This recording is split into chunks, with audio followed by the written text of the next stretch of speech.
Você está preocupado como vai ficar a questão da guarda e convivência do seu filho menor durante esse período de coronavírus? Quer saber como vai ficar? Então vem assistir esse vídeo. Eu sou a Débora Gelman, bem-vindo ao meu canal.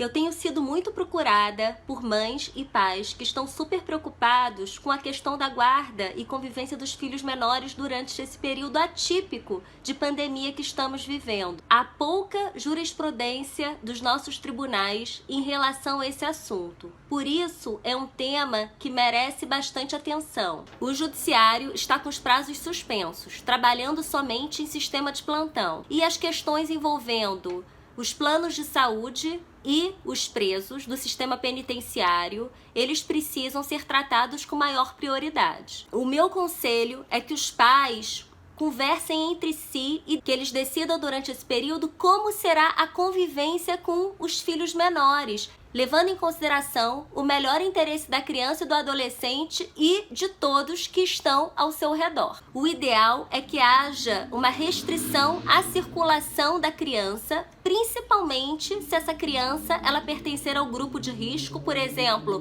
possuir alguma doença respiratória, for diabética, ou se essa criança ela residir com alguém do grupo de risco, por exemplo, um idoso. Nesse caso, tem que haver sim a restrição à visitação dessa criança. Inclusive, já há uma decisão no nosso judiciário em que o juiz ele impediu que um pai que tinha acabado de retornar do exterior visitasse a sua filha que era portadora, comprovadamente, de uma doença respiratória.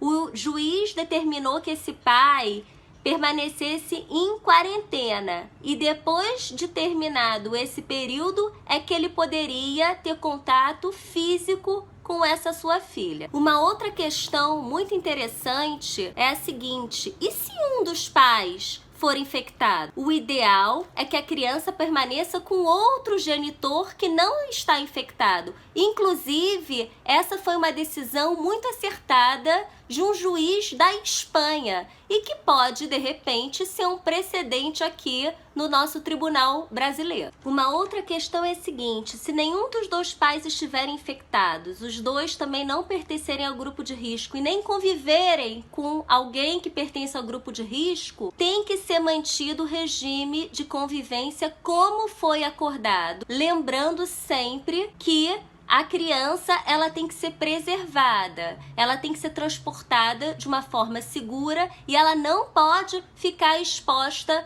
à doença. Então, por exemplo, não utilizar transportes públicos, não levar a criança para um local fechado, de aglomeração. Isso é muito importante. Tem que sim tomar cuidado. Apesar da criança não estar dentro do grupo de risco, ela precisa ser cuidada da melhor forma possível. Então, finalmente, surge uma outra questão. Esse contato físico, quando ele é impedido, o pai ou a mãe, ele não vai conseguir conversar com a criança? Não, isso não pode acontecer. O pai ou a mãe que estiver com a criança precisa disponibilizar os meios digitais de comunicação. Porque não é o fato do outro pai ou mãe não poderem visitar seus filhos que eles não podem se comunicar. Então, tem que ser disponibilizado WhatsApp, FaceTime, Skype, Messenger, enfim.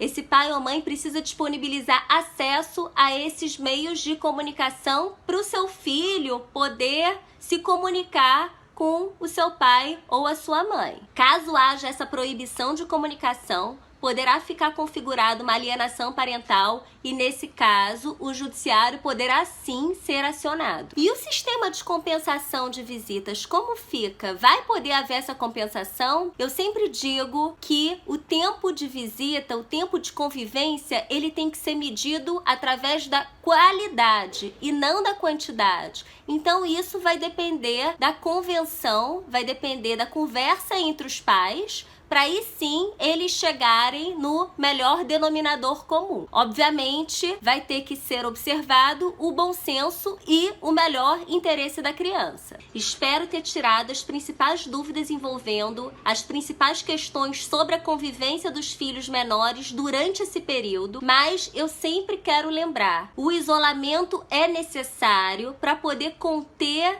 a contaminação. Estamos fazendo isso em prol do bem maior, que é o bem da sociedade, o bem de todos. Então, eu digo sempre para os pais conversarem com seus filhos e explicarem o porquê que eles não estão podendo visitar os filhos, explicar esse momento atípico que estamos vivendo e que logo, logo vai passar. E eu quero lembrar uma coisa, vamos procurar dialogar mais nesse período, vamos procurar evitar acionar o judiciário com demandas desnecessárias que podem ser resolvidas através de uma boa conversa. Por favor, nesse momento, vamos evitar os conflitos. Gostou desse vídeo? Dá um like, se inscreva aqui no canal e até o próximo vídeo. Muito obrigada!